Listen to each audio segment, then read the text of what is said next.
सम्राट का बेटा मरणासन्न अवस्था में था। चिकित्सकों ने घोषित कर दिया था कि अब यह भोर का सूरज नहीं देख सकेगा। जितने भी संभव उपाय थे सब किए जा चुके थे। वैद्य, हकीम सब ने अपनी अपनी आजमाइश कर ली थी। जो भी संभव औषधियां थी वो पिलाई जा चुकी थी, पर बस अब कुछ सांसें ही उसकी शेष थी। सम्राट और उसकी पत्नी रानी दोनों अपने इकलौते मरणासन्न बेटे के पास में बैठे हुए थे। शोक गहन था, पीड़ा गहन थी कि बेटा बस मर रहा है। सारी उम्मीदें उसके साथ मर रही हैं। साम्राज्य का उसके उत्तराधिकारी मर रहा है। उसका सपना सारा का सारा टूट रहा है।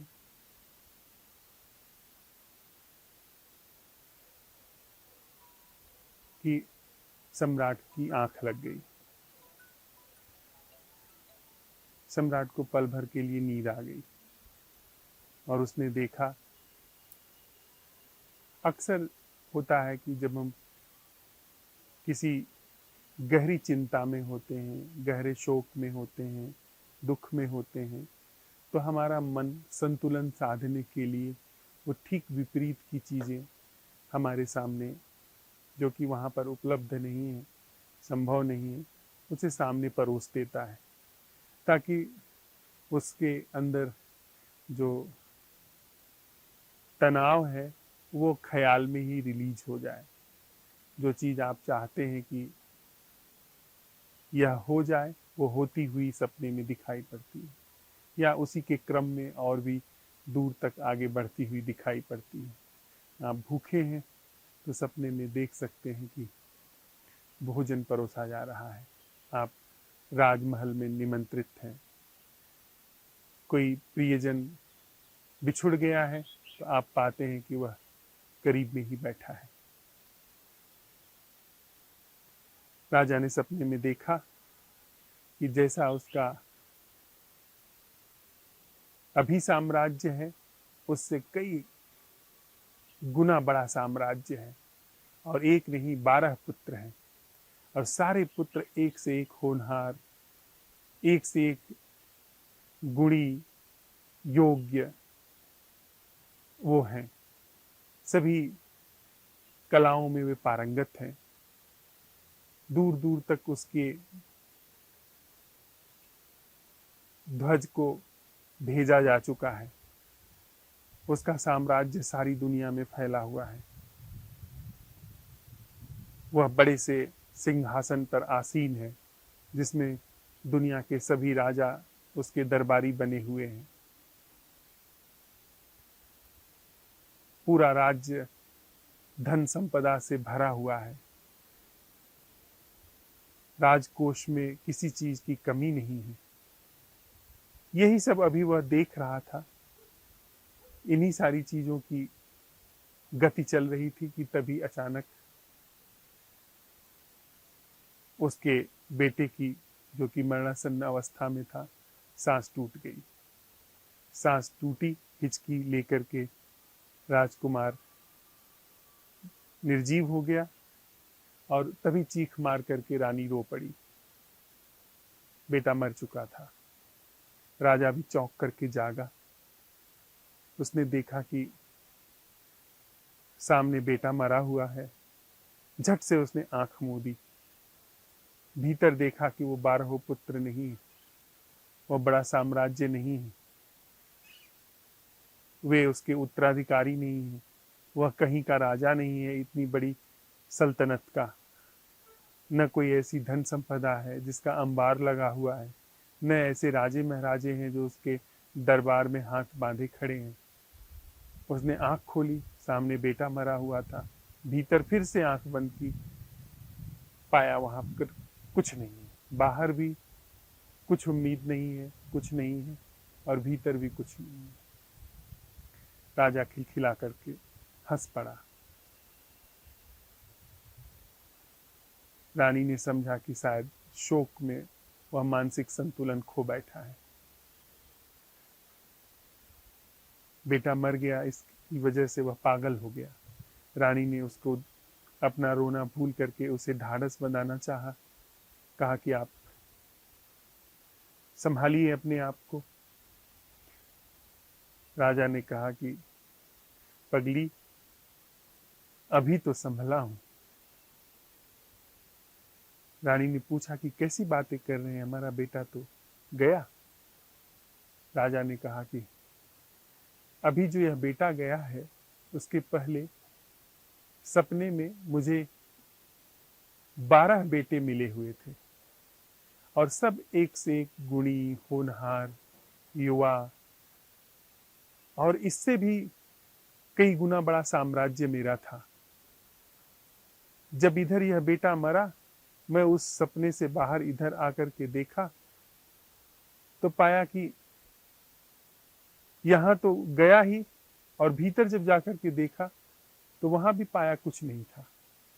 बड़ी मजे की बात घटी कि जब वे 12 बेटे थे, इस बेटे का कुछ अता पता नहीं था, और अब जब यह गया हुआ बेटा दिख रहा है तो भीतर वहां पर भी अब किसी चीज का, किसी बेटे का अता पता नहीं। तो किस बेटे के लिए रोऊं? इस एक बेटे के लिए रोऊं जो कि लंबे समय से बीमार था, जिसका मरना तय ही था, हम लोग उसके मरने की ही प्रतीक्षा कर रहे थे, या उन 12 बेटों के लिए रोऊं जो अभी अभी थे, जो सब के सब स्वस्थ थे,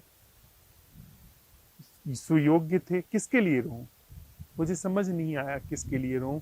तो इसी घड़ी में मुझे कुछ पता चल गया, किसी ऐसे जीवन का पता चल गया कि जो न इस जागरण में है न उस सपने में है। असल में मुझे अब संशय हो गया है कि यह दोनों ही जीवन नहीं है। मुझे अब जीवन का पता लगाना होगा, क्योंकि अगर सच्चा जीवन कोई होता तो वह मिटता ना। यह तो एक ख्याल जैसा लग रहा है कि जब तक यह ख्याल है वे ख्याल नहीं थे, वे ख्याल आए तो ये ख्याल मिट गया, और वो ख्याल मिटा तो फिर पाया कि अब यह भी ख्याल मिट गया। कभी कभी हो जाता है ऐसा कि संधि काल में अचानक अतिक्रमण हो जाता है। इसीलिए कुछ ध्यान विधियां, पद्धतियां ऐसी विकसित हुई जिन्होंने संधि को बड़ा महत्व दिया गया।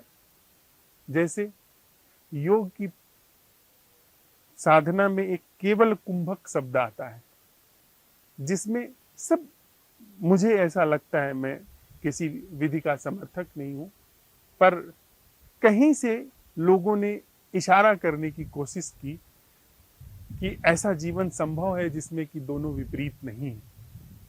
केवल कुंभक, जबकि सांस न तो बाहर है न तो अंदर है, वह सम है। केवल कुंभक, उसमें झलक दिखलाने की कोशिश की गई कि जीवन न मृत है न जीवित है। वह जीवन जो सच्चा है, वह जीवन अर्थात जन्म मृत्यु के पार है, और जो जन्म मृत्यु के पार है वो जन्म और मृत्यु के बीच में जो दिखाई पड़ रहा है वह जीवन नहीं है। हमारा जीवन जन्म और मृत्यु के बीच में दिखाई पड़ता है। हमको अपने जन्म का पता है, हमको आने वाली मृत्यु का आभास है। इसके बीच में यह जो जीवन हमको समझ में आता है वह जीवन कैसे हो सकता है? लेकिन अब हमारे पास और कोई उपाय नहीं है। जो हम जानते हैं, जैसा समझते हैं, उस समझ के आधार पर तो यही जीवन लगता है। और भी विधियों में, और भी पद्धतियों से, जैसे दोनों भौहों के बीच में ध्यान लगाना, वो सब प्रतीकात्मक बातें हैं। उसमें जो यह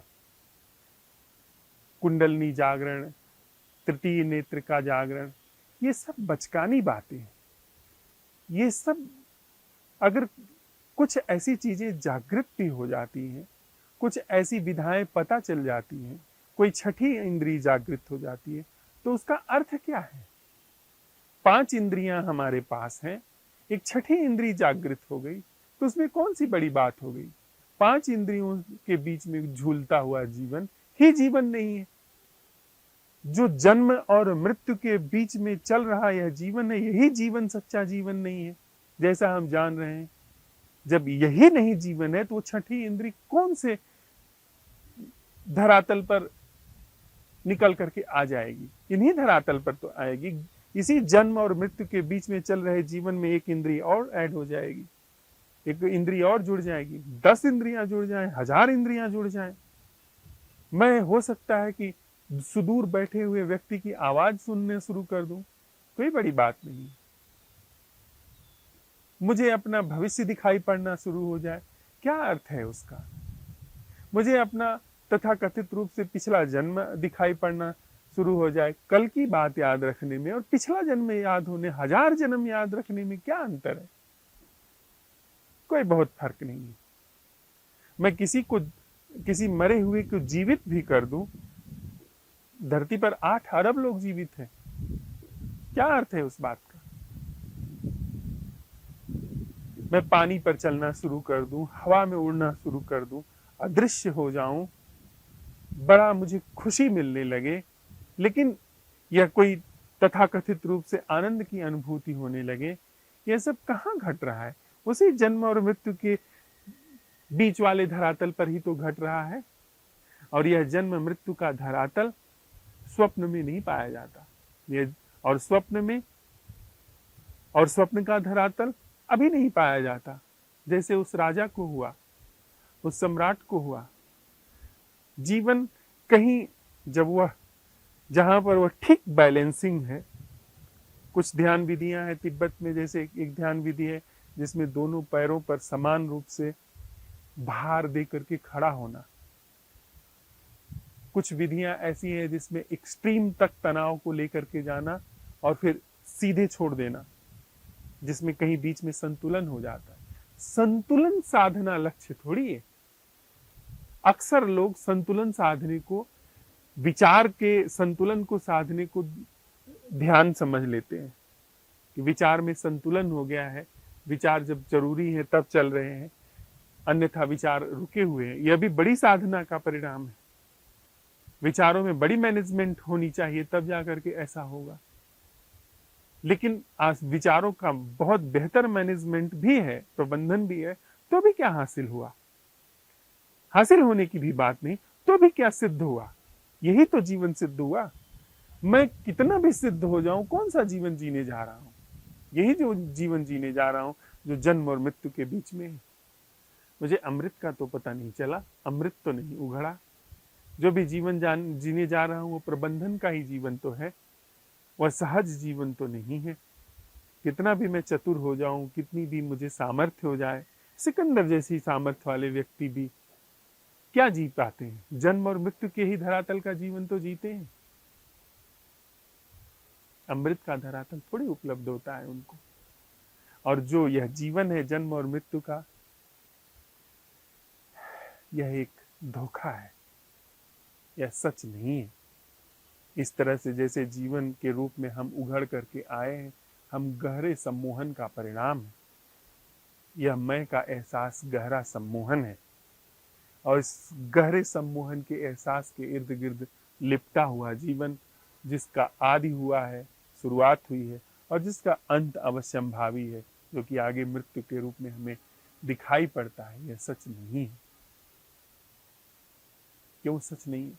यह शरीर सच है, यह प्रकृति का हिस्सा है, यह प्रकृति की खिलावट का, उसके गति का, उसके स्वरूप बदलने का।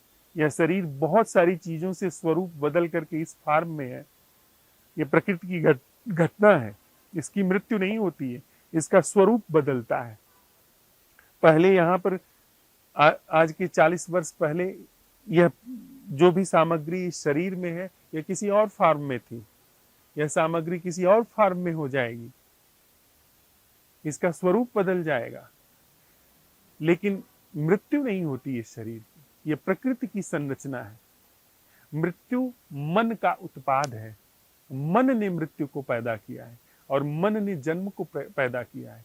अन्यथा प्रकृति के तल पर मृत्यु नहीं घटती है, परिवर्तन घटित होते हैं और परिवर्तन उसकी सृजन प्रक्रिया का हिस्सा है, वह खेल है उसका।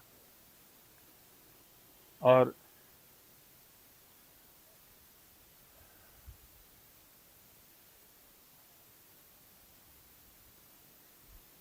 जो अमृत है, जिस पर यह प्रकृति का खेल चल रहा है, वह उघाड़ा नहीं गया है, कहीं और नहीं। वह हमारे जीवन में इस तिलिस्मी खेल के कारण, इस सम्मोहन के खेल के कारण, सम्मोहन की गतिविधि के कारण वह सच्चा जीवन अनावृत नहीं है। वह सच्चा जीवन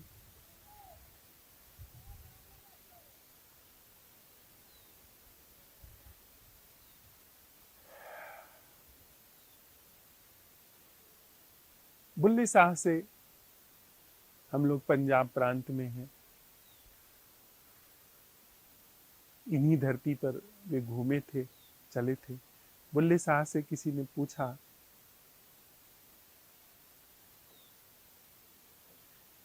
कि रब को कैसे पाएं।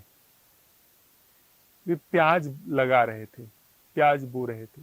प्याज की बेहन, प्याज के छोटे छोटे ऐसे बीज होते हैं जिसमें अंकुर आ जाते हैं। वो पहले एक जगह उनको डाला जाता है, इसके बाद उखाड़ करके थोड़ी थोड़ी दूर पर लगाते हैं ताकि वो नीचे प्याज अच्छे से जगह पाए। तो वही काम वो कर रहे थे, प्याज की बेहन वो लगा रहे थे। वहां जहां पर इकट्ठा सब रखी गई थी प्याज, उनको इकट्ठा अंकुरित कराया गया था, वहां से निकाल करके और फिर वो दूरी दूरी पर लगा रहे थे। वहीं बैठे बैठे किसी ने उनसे पूछा कि रब को कैसे पाए। उन्होंने कहा रब नु की पाना, रब को क्या पाना है, यहां उखाड़ा, यहां लगा दिया, बस रब मिल गया। इससे ज्यादा नहीं है रब को पाने की बात। और उन्होंने बिल्कुल सही बात कही। सच को क्या पाना, वह जो सच के नाम पर जो हमारे अंदर चमत्कार की भाषा है कि सच का मतलब चमत्कार होता है, जो वैसी हमारी आकांक्षाएं हैं कि ऐसा होगा, समाधि को उपलब्ध हो जाएंगे कि तो सहस्त्र दल कमल खिलेंगे, उनका जो हमारे अंदर अर्थ है वह बिल्कुल ही हमारे सपनों जैसा अर्थ है, हमारी कामनाओं जैसा अर्थ है।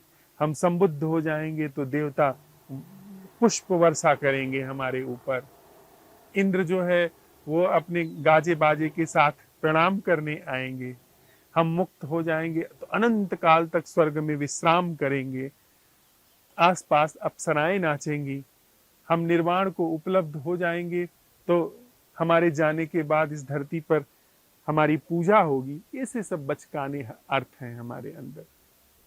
ये सब छोटे बच्चों की कल्पनाएं हैं। आदमी इस तल पे बिल्कुल बचकानी हरकतें करता है। वो उन चीजों में बहुत चतुर है, बहुत चालबाज है, जहां पर रुपए पैसे का मामला है, जहां संबंधों को के प्रबंधन है, जहां पर सामाजिक व्यवहार है। लेकिन जब धर्म की बात आती है तो कुटिल से कुटिल व्यक्ति, चालाक से चालाक व्यक्ति अपनी बुद्धि एक तरफ रख देता है। वहां पर ऐसी वो अनर्गल अंधविश्वास वाली बातों को बिना सोचे समझे स्वीकार कर लेता है। स्वीकार ही नहीं, उसके लिए गति भी करता है, उसके लिए उपाय भी करता है। अभी हमारे सत्संग में यह बात आ रही थी कि लोग हुंडी लिखा देते हैं, यहाँ इतना देंगे, इसका 10 गुना ज्यादा वह जो मंदिर में बैठा क्लर्क है वह दे देगा कि वहां जाकर के आपको इसका 10 गुना मिल जाएगा, हम यहां से लिखित दे देते हैं।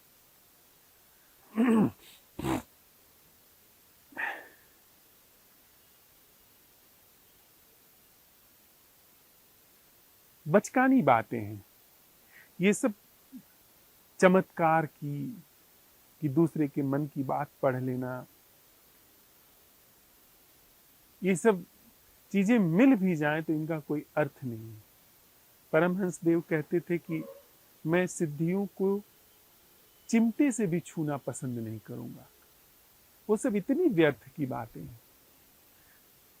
लेकिन हमारा मन चमत्कार की आकांक्षा से भरा हुआ है, और उसमें कुछ आकांक्षाएं ऐसी हैं कि मन शांत हो जाएगा, हमारे संबंध में बड़ा मीठापन हो जाएगा, वगैरह वगैरह। हम सब जानते हैं कि हमारे भीतर समाधान के रूप में, तथा कथित रूप से आध्यात्मिक समाधान के रूप में क्या चलता है। यह हमारे ही जीवन का थोड़ा सा मॉडिफिकेशन है, थोड़ा सुधार है, न कि सच का अनावरण। लेकिन अगर हमको सच जैसा है वैसा देखने की आकांक्षा है, वैसी प्यास है, तो बात इतने से ज्यादा नहीं है कि रबनू की पाना, यहां से उखाड़ा यहां लगा दिया। वो भी यहां से वहां कहने की बात है। सीधे साधे आदमी हैं, उनको भाषा का कौशल नहीं पता है, वे बड़े ज्ञानी नहीं हैं। वो बस कहते हैं कि बस इतनी सी सरल बात है। और आज हमारे भोर की बैठक में यह बात सामने आई कि हम लोग सम्मोहित हैं। मैं सम्मोहित नहीं हूं, मैं सम्मोहन हूं। और सम्मोहन का टूटना असल में कोई गति नहीं है। सम्मोहन के टूटने में कहीं यहां से वहां जाना भी नहीं है। सम्मोहन का समझ लेना सम्मोहन का टूटना है। मैंने यह समझ लिया कि जो वृक्ष मेरे सामने है, जिस चीज का नाम वृक्ष है, उसको कितना भी मैं अब तक संस्कारित था, मैंने बिल्कुल कुछ नहीं पढ़ा लिखा था कि बिना नाम के वृक्ष होता है या होता है कि नहीं होता है। मैंने सिर्फ सवाल यह अपने अंदर उठाया कि क्या इसका कोई ऐसा दर्शन है जिसमें किसी भी तरह से मन का या मेरा हस्तक्षेप नहीं है। मेरे हस्तक्षेप के बिना क्या कोई दर्शन है। पाया गया कि जिस चीज का नाम वृक्ष कहा गया है, वहां पर वह वृक्ष जैसी कोई चीज ही नहीं है। तो उस वृक्ष शब्द से उस चीज की तरफ, उस चीज तक पहुंचने में जिसका नाम वृक्ष है, कोई यात्रा नहीं है। ठीक इसी तरीके से जब हम अपने भीतर यह प्रश्न उठाते हैं कि क्या कोई ऐसा जीना है जिस जीने में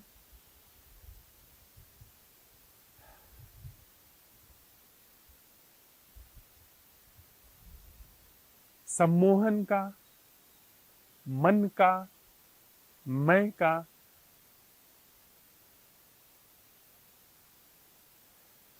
कोई हस्तक्षेप नहीं है। इस पूरी संरचना का रंच मात्र प्रवेश नहीं है। भीतर क्या पाया जाता है? अनिवार्य रूप से हम अगर भीतर देखें तो पाएंगे कि सम्मोहन टूट गया। लेकिन हमारा यह जो सम्मोहन है, ये ऐसा गहरा सम्मोहन है कि इसमें इस चीज से भी निपटने की तरकीब निकाल ली गई है।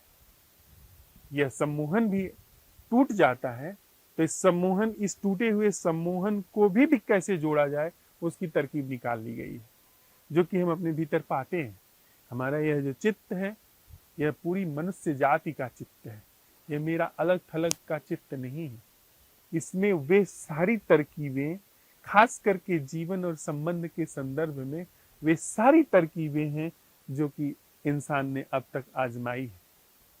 जहां पर जीवन का और संबंध का क्षेत्र है, वहां पर किसी को सिखाने की जरूरत नहीं पड़ती है तरकीबों की।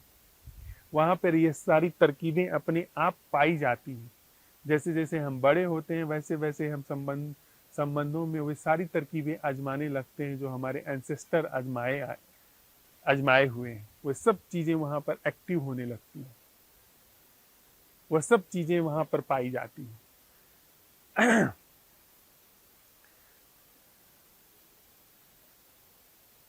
तो जीवन और संबंध में यह हमारा मन जो कि बहुत अभ्यस्त है, जब हम यह सवाल उठाते हैं कि क्या कोई ऐसा जीना है जो किसी भी तरीके के सम्मोहन से मुक्त है, और इस प्रश्न के साथ हमारे भीतर एक जागरण नैसर्गिक रूप से जगह लेता है।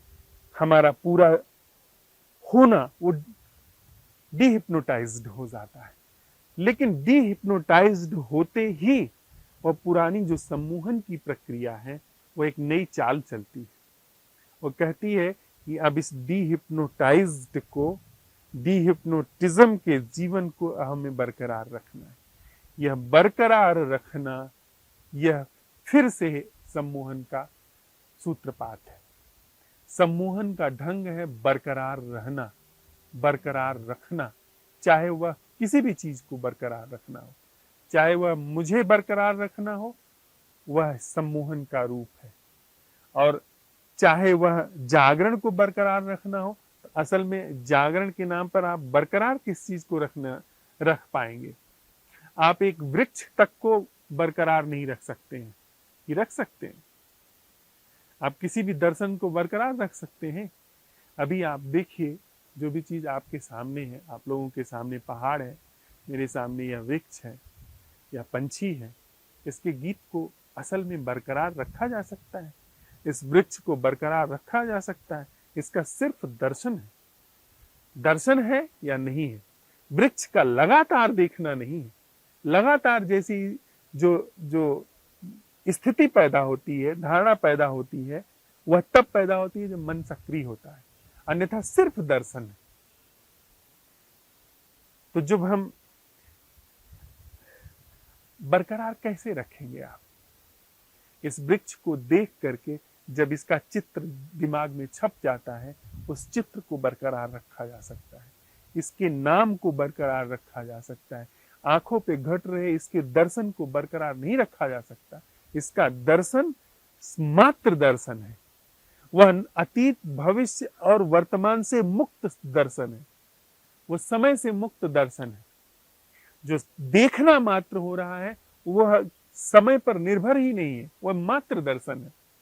हाँ, मन जब आता है तब वो कहता है कि पहले देखा गया या आगे देखा जाएगा या अभी देखा जा रहा है। यह दर्शन नहीं है जब मन का हस्तक्षेप हो जाता है, फिर यह मन का देखना है। तो इतनी स्थूल चीज पर, जो कि वृक्ष के संदर्भ, वृक्ष का भौतिक स्वरूप है, इतनी स्थूल चीज पर आप किसी चीज को बरकरार नहीं रख सकते हैं, किसी चीज की निरंतरता को नहीं ले जा सकते हैं जब तक मन का उपयोग नहीं करें। तब जो जागरण, जो कि हमारे होने का सहज स्वभाव है, उसको बरकरार कैसे रख पाएंगे आप? उसको बरकरार रखने का जो नोशन है, उसके बरकरार रखने की जो धारणा है, वह झूठ है, वह कोरा झूठ है कि मेरा जागरण बरकरार रखा जाएगा। या तो दर्शन है या नहीं है। इस वृक्ष का दर्शन मेरे सामने है, मेरी नजर घूमती है तो इस घर का दर्शन है, इस घर का दर्शन है तो यह दर्शन नहीं है। भीतर ये तो बिल्कुल स्थूल चीज है जो कि इस आंखों के सापेक्ष है। वह जो निरपेक्ष स्वभाव है हमारा, इसका दर्शन फिर भी सापेक्ष दर्शन है। हमारा वह जो निरपेक्ष होना है, स्वभाव है, जो किसी भी दूसरी स्थिति पर, दूसरी चीज पर निर्भर नहीं है, वह उसका दर्शन, उसका, हमारे सारे शब्द बड़े ओछे पड़ जाते हैं जब हम जीवन शब्द लाते हैं, जब उसका प्रवाह ले आते हैं, तो हमारे अंदर जो अर्थ हैं वो इन्हीं सारे संदर्भों के हैं। पर मजबूरी है कि उनका प्रयोग करना है, और दूसरा शब्द हम कहाँ से लाएंगे? वह जो नैसर्गिक जीवन है, नैसर्गिक सच है, उसका होना, जो कि निरपेक्ष होना है, वह निरपेक्ष होना भला कैसे सातत्य को उपलब्ध हो सकता है? सातत्य को उपलब्ध होने के लिए मन चाहिए, अर्थात जब वह नैसर्गिक हमारा स्वभाव मन के द्वारा व्याख्यायित होता है कि यह जागरण है, जागरण शब्द या जागरण का ख्याल, तब जाकर के उसके सातत्य की हम बात करते हैं, उसकी निरंतरता की बात करते हैं।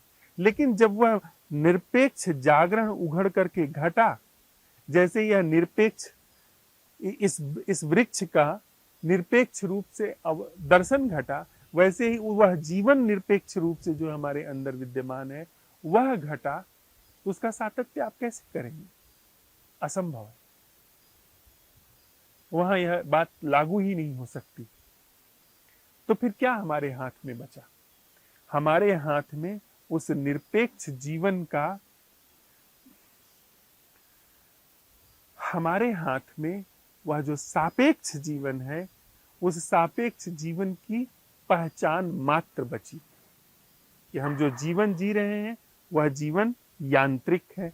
तो हमारी जो बेहोशी है, सिर्फ उस बेहोशी की अंडरस्टैंडिंग बची, हमारे प्रमाद के प्रति समझ बची। प्रमाद की समझ है और वही पूरी प्रमाद की संरचना का अंत है।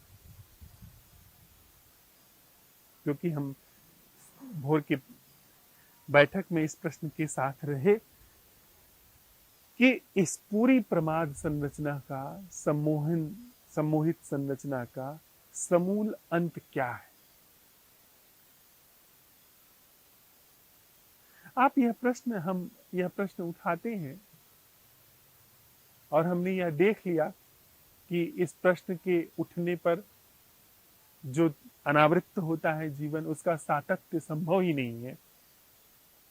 और इस प्रश्न के उठने पर, ठीक ढंग से उठने पर, कि मेरी समूची संरचना का जो कि तिलिस्म रही, सम्मोहन रही, मेरे अंदर जो सोच विचार चल रहे हैं, जो धारणाएं मान्यताएं चल रही हैं, वो सब संस्कार का परिणाम है, वह सब मेरे सम्मोहनों का परिणाम है। मुझे इस तरीके से बनाया गया, मुझे इस तरीके से तैयार किया गया बचपन से ही कि मुझे संबंध में परिवार दिखे, मुझे संबंध में संस्था दिखे, मुझे संबंध में व्यक्ति न दिखे, नाम दिखे, मुझे संबंध में व्यक्ति की उपयोगिता दिखे, न कि व्यक्ति दिखे, मुझे संबंध में व्यक्ति की कैटेगरी दिखे, न कि जीवन दिखे। इस तरीके से जीवन को संस्कारित किया गया। अब उस संस्कारित जीवन से मेरे अंदर जितनी भी जो भी समझ है, चाहे वो धर्म की हो, अध्यात्म की हो, राज्य की हो, धर्म की हो, धन की हो, रिश्ते नातों की हो, वो सब की सब एक मुस्त झूठ है। उसमें हम काट छांट नहीं कर सकते कि नहीं, धर्म की समझ तो मेरी सच्ची है। नहीं, जिस विधा से धन समझा गया है, उस विधा से ही यदि धर्म समझा गया है, तो हमारा धर्म धन वाली विधा से अधिक महत्व नहीं रखता। हमारे जीवन में धन का जो औपचारिक महत्व है, उससे ज्यादा हमारे जीवन में धर्म का औपचारिक महत्व नहीं है। और यह बात हमारे जीवन में सत्यापित भी हो जाती है। हमारे जीवन में धर्म का क्या महत्व है? हम मंदिर चले गए, हमने बातचीत कर ली, हम जाकर के फूल माला चढ़ा आए, या हर शुक्रवार को जाकर के नमाज अदा कर आए, हमने स्वर्ग नर्क की बातें कर ली, तथाकथित धार्मिक पुजारियों, पंडों और मुल्लों को जाकर के सुन लिया मस्जिद में, मंदिर में। वास्तविक जीवन में कोई क्रांति हुई नहीं। तो हमारे लिए जो धर्म का मूल्य है, वो धन के मूल्य से ज्यादा नहीं है। हमारे जेब में पड़ा हुआ धन कोई बड़ी क्रांति नहीं करता, चाहे जितना आप जुटा लें, उससे कोई बड़ी क्रांति नहीं होती। बस उसके वैचारिक रूप से हमारे अंदर एक भराव महसूस होता रहता है, पर जीवन खोखला रहता है। ख्यालों में बहुत बड़ा भराव है, ख्याल में हमारे फिगर बड़े होते जा रहे हैं, ख्याल में हमारी संपत्ति का वह दायरा बड़ा होता जा रहा है कि इतना था, अब देखो इतना हो गया, अब इतना हो जाएगा, इतना हो जाएगा। जीवन खोखला है। उसी तरीके से हमारे धर्म की संरचना भी है कि हमारा धर्म इतना प्राचीन है, हमारे धर्म में इतने बड़े बड़े ग्रंथ हैं, हमारे धर्म को इतने लोग मानने वाले हैं, हमारा धर्म का विस्तार इतना दूर तक पहुंचा है, हमारे धर्म ने इतनी यात्राएं की हैं, हमारे धर्म ग्रंथों की इतनी टीकाएं उपलब्ध हैं। ये सब ख्याल, जीवन रीता, जीवन खोखला। तो असल जीवन जो है उसका अता पता नहीं। इस सोच विचार के ढर्रे के द्वारा धन भी बना है, धर्म भी बना है। और हमारी समझ अब कहती है कि इस पूरी संरचना में बिना काटे छांटे इसका समूल अंत क्या है। क्या हमारे लिए कुछ अवलोकन के लिए बचा क्या? अब तक की यात्रा में हम लोग यह बार बार बात करते थे कि अपना भय देखिए, अपनी चिंता देखिए, अपना शोक देखिए, वह जो भी चीजें निकल निकल करके आ रही हैं वह देखिए।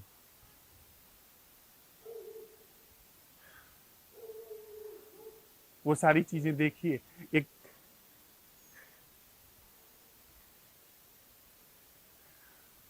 कहानी बड़ी समीचीन, अक्सर मुझे यह बड़ी अपील करती है कहानी, कि दो साधु एक जंगल से गुजरने वाले थे, सांझ हो रही थी और उसमें एक जो साधु था थोड़ा सा परेशान था, जो गुरु था वो बड़ा परेशान था। वो बार बार अपने झोले पर हाथ लगा लेता था, टटोल लेता था झोले में हाथ डाल के, और दाहिने बाएं देख करके चल रहा था कि कोई आ तो नहीं रहा है, कोई पीछा तो नहीं कर रहा है। आशंकित, बड़ा डरा सहमा चल रहा था। उसके शिष्य ने पूछा कि क्या बात है, आप कुछ आज असहज मालूम देते हैं। तो उसने कहा नहीं नहीं कोई बात नहीं, हम लोग जल्दी से जंगल पार कर जाएं, रात होने वाली है, जंगल में जंगली जानवरों का खतरा रहता है। तो उसने कहा आज तक तो आप कभी भी जंगल वगैरह से गुजरने में ऐसी बात नहीं कहे, आज क्या बात है? उसने कहा नहीं तो हमारी सावधानी की बात है, हम लोग कहते हैं ना कि थोड़ा व्यावहारिक चीजें होनी चाहिए ना, ये तो समझदारी, असल अंदर में कुछ और होता है। व्यावहारिक चीजों के नाम पर हम लोगों ने जितना खुद को ठगा है उसकी सीमा नहीं। हमारी सब मूर्ताएं इस तथाकथित व्यावहारिक जरूरत, व्यावहारिक समझ के नाम पर बच जाती है। तो शिष्य कुछ नहीं बोला। रास्ते में एक जगह कुआं था, दोनों रुके और वो पानी वगैरह निकालने लगा गुरु, या कुछ दाहिने बाएं कहीं गया। उतने में उसने झट से उसके झोले में हाथ डाल कर टटोला तो देखा एक सोने की ईंट है उसमें। उसने झट से सोने की ईंट झाड़ी में फेंकी और उतना ही वजनी पत्थर उठा करके उसके झोले में डाल दिया। वो व्यक्ति, उसका गुरु जो था, लौट करके आया, उसने झोला ऊपर से टटोला, देखा कि हाँ उतना ही वजन है, उठाया कंधे पे रखा और चल दिया। दोनों जब और आगे चले गए, जब थोड़ा सा जंगल के बीच में से आगे निकलने लगे तो गुरु जो है और भी डरा सहमा जा रहा था, अपने झोले को और भी कस के पकड़ता चला जा रहा था। तो फिर शिष्य ने पूछा कि आप इतने भयभीत क्यों हो रहे हैं, क्या कारण? गुरु ने कहा कि नहीं कोई कारण नहीं। शिष्य ने कहा कि आप चिंता मत करिए, आपके भयभीत होने का कारण बहुत पीछे छूट गया। उसने कहा क्या मतलब? उसने घबरा करके झोला देखा तो उसमें पत्थर। थोड़ी देर के लिए तो अचकचाया, इसके बाद खिलखिला करके हंस पड़ा। कहा ठीक ही किया तुमने जड़ से वह समस्या निकाल करके फेंक दी। तुमने अच्छा ही किया कि वह जो समस्या की जड़ थी उसको तुमने वहीं उठा करके फेंक दिया। भला वो जो पल भर को मुझे मोह हो गया था, पल भर को लोभ आ गया था, अच्छा किया तुमने कर दिया, उसको निकाल करके फेंक दिया। हम साधु सन्यासियों को कि क्या काम सोने की ईंट से, हमारा भोजन तो बड़ी आसानी से चल जा रहा है, तो अच्छा किया तुमने। तो वह जो सोने की ईंट है वह हम पूरी की पूरी निकाल करके फेंक दे रहे हैं। यह जो हमारा असंभव प्रश्न है यह उस सोने की ईंट को निकाल करके फेंक देता है। जब सोने की ईंट निकल करके फेंक गई तो फिर क्या बचा? क्या हम उस जो सोने की ईंट के रहने पर हमको जो थोड़ा सा घबराहट होती थी, चिंता होती थी, भय होता था कि कोई छीन न ले, कोई ठग न ले जाए, अचानक लोग हमला न कर दे, कहीं गिर न जाए, झोले में बार बार देख झोला कमजोर है कहीं गिर न जाए, साथ वाले पर भी संशय होता था कि कहीं ये इसकी नजर खराब न हो जाए, ये इसके लिए कुछ उल्टा सीधा न कर बैठे, वगैरह वगैरह। वो जो चीज चलती थी उसके चलने की गुंजाइश बची। हमारे भीतर ये जो भय है, क्रोध है, संताप है, ये इसी नोशन पर तो है ना कि यह जीवन वास्तविक है जो हमारे भीतर चल रहा है। और यदि यह सत्यापित हो गया, सच में ही सत्यापित हो गया तत्वतः, नॉट इंटेलेक्चुअली, और वो सत्यापित हुआ, जब हमने यह प्रश्न उठाया कि क्या कोई ऐसा जीवन है जो इस पूरी संरचना से मुक्त है, वो ऐसे ही सत्यापित हुआ जैसे कि इस वृक्ष का ऐसा दर्शन संभव है जो कि बिना मन के, बिना बुद्धि के, बिना मैं के है, घट रहा है। ऐसे ही भीतर हमने चमत्कार कुछ नहीं मांगा भीतर कि मेरी कुंडलनी जग जाए, मेरा तृतीय नेत्र खुल जाए, मेरा कुछ और हो जाए, मैं पानी पर चलने लगूं, हवा में उड़ने लगूं, अंतर ध्यान हो जाऊं, जिसको देखूं वो समाधि को उपलब्ध हो जाए, वो उसके अंदर आत्म जागरण हो जाए। ऐसी मूर्खताएं मुझे नहीं अगर व्याप रही हैं। मैं सिर्फ जीवन के सच को उघाड़ने में उत्सुक हूं, जैसे इस वृक्ष के सच को, इस वृक्ष के दर्शन के सच को उघाड़ने में उत्सुक हूं। और मैंने सवाल उठाया कि क्या इसका कोई ऐसा दर्शन है जो मेरी भूमिका से मुक्त है, इस मैं की भूमिका, जो जिस मैं की भूमिका ने इसका नामकरण किया है वृक्ष, हरा, उपयोगी, अनुपयोगी, मेरा, पराया, ये सब इस मैं के द्वारा बनाया गया है इसके ऊपर। और मैंने सवाल उठाया इस वृक्ष का क्या कोई ऐसा दर्शन है जो मेरी भूमिका से मुक्त है, तत्क्षण वह दर्शन पाया गया। ठीक ऐसे ही भीतर मैंने यह प्रश्न उठाया कि क्या ऐसा कोई जीवन है जो मेरी पूरी भूमिका से मुक्त है, तत्क्षण वहां पर जीवन पाया गया कि सत्यापित हो गया कि ऐसा जीवन संभव है जो मेरी पूरी भूमिका से मुक्त है। उसका वेरिफिकेशन हो गया, उसका भली भांति सत्यापन हो गया। फिर क्या ईंट बची है झोले में? फिर किस जीवन को मैं देखने जा रहा हूं समय में? किस जीवन को मैं कहता हूं कि मैं अब धीरे धीरे देखूंगा? मैं अपने दुख देखूंगा, मैं अपनी पीड़ाएं देखूंगा, चिंताएं देखूंगा, किस जीवन को? फिर सिर्फ दो चीजें हमारे हाथ में बचती में, यह जो यांत्रिक प्रमादग्रस्त जीवन है जिसमें इसको देखते ही मुझे वृक्ष शब्द चलता है, वह काम करता है, वो यांत्रिक है तो उसका आता पता नहीं है मुझे। और अब आप सबसे संवाद करके मुझे यह एक समझ मेरे अंदर फैल गई है कि इसका ऐसा अवलोकन संभव है जो कि जिसमें मेरी कोई भूमिका नहीं है। तो जैसे ही थोड़ी वह चमक आती है, वो दिखता है कि ऐसा जीवन संभव है जिसमें ऐसा अवलोकन, ऐसा दर्शन संभव है जिसमें मेरी कोई भूमिका नहीं। मेरे भीतर प्रमाद का जीवन चल रहा है, सोया सोया चल रहा हूँ, चिंतित हूँ, तनावग्रस्त हूँ, सब चल रहा है, अता पता नहीं है, सब गड्ढ है। लेकिन अचानक ये कौंध उठती है। जैसे पहले कौंध उठती थी तो मैं उसको सुधार करने की कोशिश करता था, उन्हीं सम्मोहन की गतिविधियों में। जैसे एक सम्मोहन है मैं हूं, मैं अकेला हूं, सम्मोहन है कि मैं अकेला हूं, किसी का साथ पाऊं, कोई मेरे साथ हो। वह साथ टूटा, उसी सम्मोहन में सब चल रहा है। वह साथ छूटा, तत्क्षण दूसरे का साथ पाऊं, दूसरे के साथ चलूं, दूसरा मेरे साथ चले, यह चल रहा था। लेकिन अब तो पूरा सम्मोहन ही टूट गया कि मैं ही झूठ हूं। तो क्या यह साथ बचा या यह साथ बचा? कोई साथ नहीं बचा, क्योंकि मैं ही नहीं बचा। यहां बिल्कुल दूसरा, बिल्कुल एक अनूठा जीवन उद्घाटित होकर के आया है।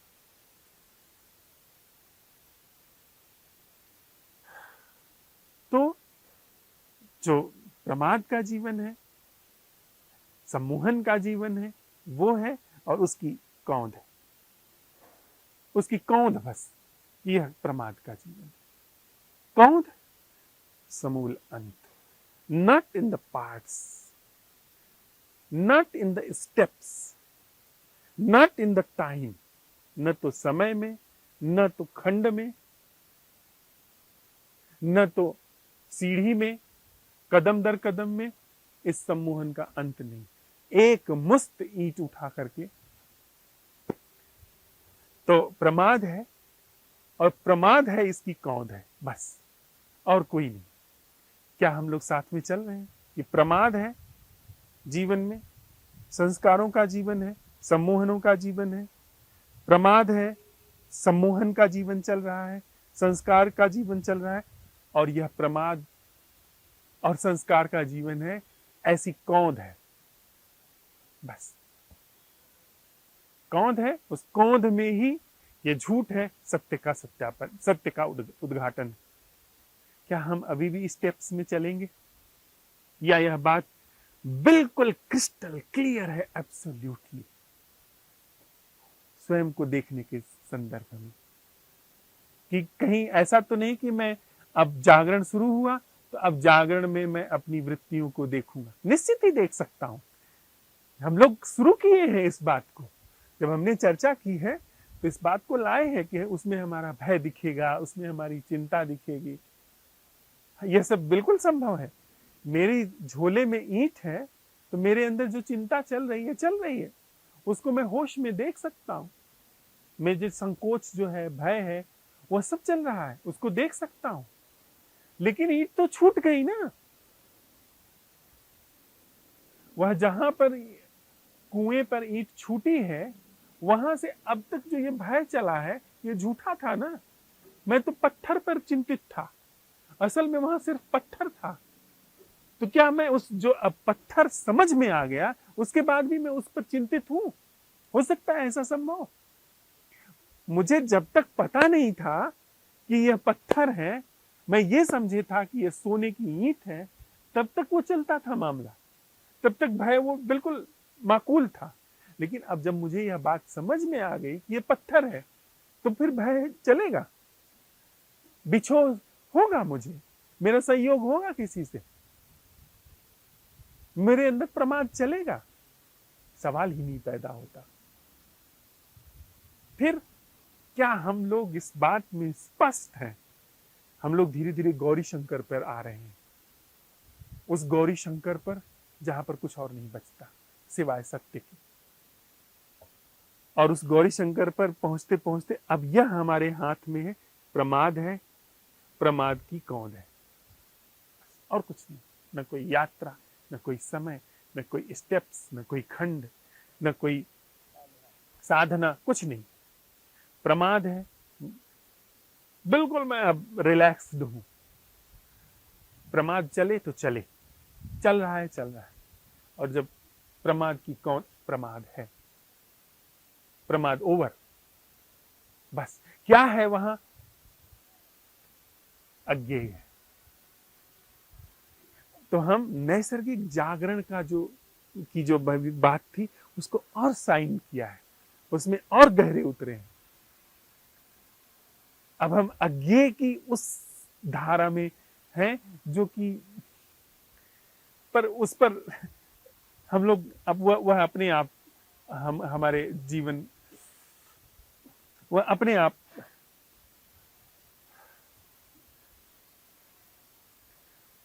आप समझ आ जाएगी। लेकिन उसके पहले क्या हम लोग इस बात में, इस तथ्य में बिल्कुल सुस्पष्ट हो गए, प्रमाद और प्रमाद की कौन। तो अब प्रमाद को भी गिरा दीजिए। जब प्रमाद है तो प्रमाद का कुछ पता नहीं। जब प्रमाद चलता है, कहां पता चलता है? हम लोग बतियाते रहते हैं, गपशप करते रहते हैं, उसका कहीं पता चलता है? तो उसको भी काउंट करना हम छोड़ सकते हैं। उसको काउंट करने की क्या जरूरत है? कौंध मात्र, मात्र कौंध की प्रमाद है। सिर्फ यह चमक प्रमाद है।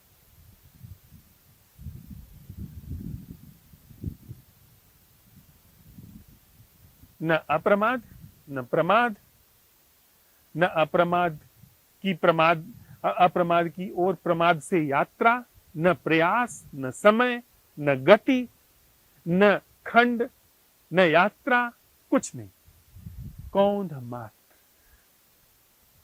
तो हमारा अब प्रश्न यह मंज करके आया है, कौंध मात्र क्या है? जीवन भी छूट गया, कौंध मात्र क्या है?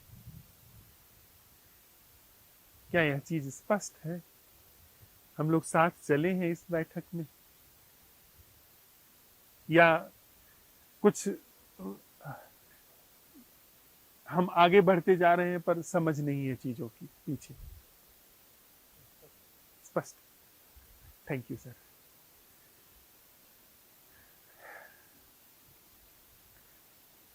थोड़ी देर के लिए इस कौंध के साथ बैठिए। चमक, झलक में भी ऐसा लगता है कोई दृश्य आया। कौंध सिर्फ सही कि प्रमाद की कौंध, प्रमाद है कौंध, प्रमाद है हमको पता नहीं चला कौंध। कौंध का मतलब होता है जैसे उदाहरण के लिए जैसे कि बिल्कुल घना अंधकार है और अचानक से कहीं बहुत तेज लाइट जल जाए। कांति तो लगातार बनी रहने चीज को कहते, कौंध अचानक से किसी चीज का प्रकाशित हो जाना। तो प्रमाद है फ्लैश, यस फ्लैश।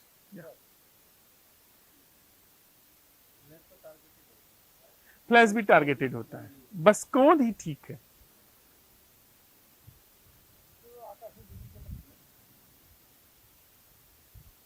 तो इस कौंध के साथ बैठ